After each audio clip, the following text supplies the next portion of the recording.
Nampak macam si individu ni, dia pernah nampak dah. Satu individu ni dia akan keluarkan KWSB satu amount yang besar. Sekian-sekian masa dia akan keluar. Dia buat satu miss call, dia buat WhatsApp terhantar silap. Dia ini love scam.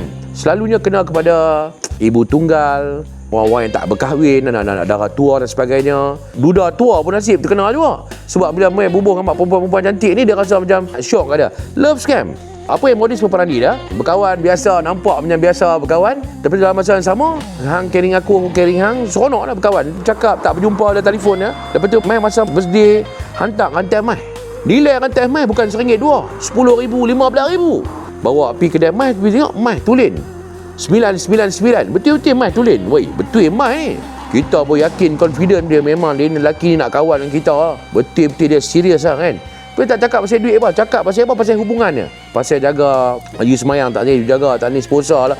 Kalau Muslim, cara Muslim. Kalau bukan Islam, cara bukan Islam. Ini love scam punya cara. Dia akan caring. Lepas tu, duit pun dah masuk dalam akaun. KWSB yang masuk akaun dah. Genap 55 tahun dan sebagainya. Duit pun ada dalam akaun dah, ratus-ratus ribu. Mula start pun nak call pun lama-lama sekali. Orang perempuan ni tanya, apa sebab you tak telefon I lama ni? I pun tengah duk sibuk dengan kerja I lah ni. Adalah sangkut sikit kerja I dekat Port Kelang dan sebagainya. Ada sikit lah I punya import export dia problem sikit dengan cukai dan ada lembaga hasil I perlu bayar sebagainya. I kena settle ni semua. Tak apa teman, nanti I call. Bagi nampak drag. Bagi nampak kata memang benda tu akan solve. Lama-lama tak call. Bagi nampak. Lepas tu dia nampak tak call. Weh, siapa tak call ni? Weh, nampak apa siapa tak call? Tak apa, lama-lama call. Tak apa. Benda sikit dah. Tak betul-betul you ada problem. Apa you beritahu lah kat I ni yang perempuan tanya. Perempuan tanya lelaki ni, yang scammer ni. You beritahu ada problem apa? Dia apa?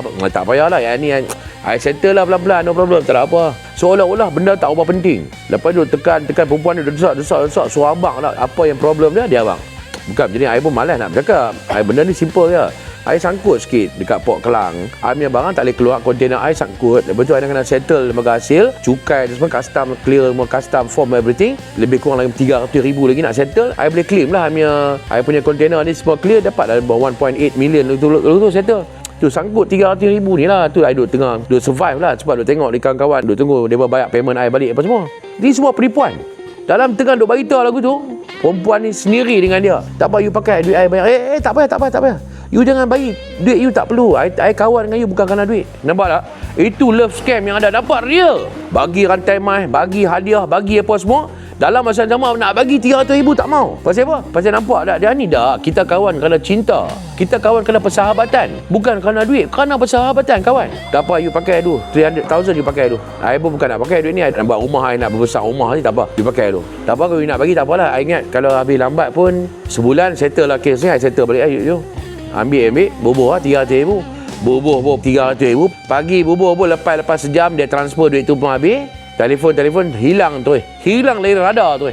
Ini yang berlaku dalam suasana love scam. Yang ada penipuan gila-gila. Every day.